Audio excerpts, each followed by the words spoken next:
Ngayong oras, uumpisahan na po natin ang pagbubukas po ng Balikbayan Box. Uunahin po natin itong buksan na galing po sa California. 3 kahon po ito na pinadala po ng iisang sponsor. Pagbukas, ito po agad ang bumungad sa akin. Hindi ko alam kung ano po yung mga laman na nasa ilalim. Kaya ang gagawin po natin, iisa-isahin po natin. 3 kahon atin pong bubuksan ngayong oras para di po kayong mabitin.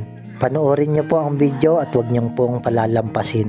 Ito po mga followers ang laman po ng kahon na binigay po sa atin. Sa pagbubukas po natin ng 3 kahon, katulong ko po si Antukin. Hindi niya po palalampasin kung ano pong laman ng kahon kasi gusto niyang makatikim. Yung nagpadala po nito mga followers ay sponsor po sa pag-aaral ni Antukin. Laman ng kahon sa ibabaw ay nakita natin. Laman ng kahon sa ilalim. Pagbuklat po natin, maraming mga damit na mamahalin. Maraming mga damit na pinadala kay Winlove na pinag-aaral natin. Kaya binuklat po namin kung ano pa ang mga nasa ilalim. Mga sapatos, tsinelas, sandals sa katutuboy ibibigay po natin.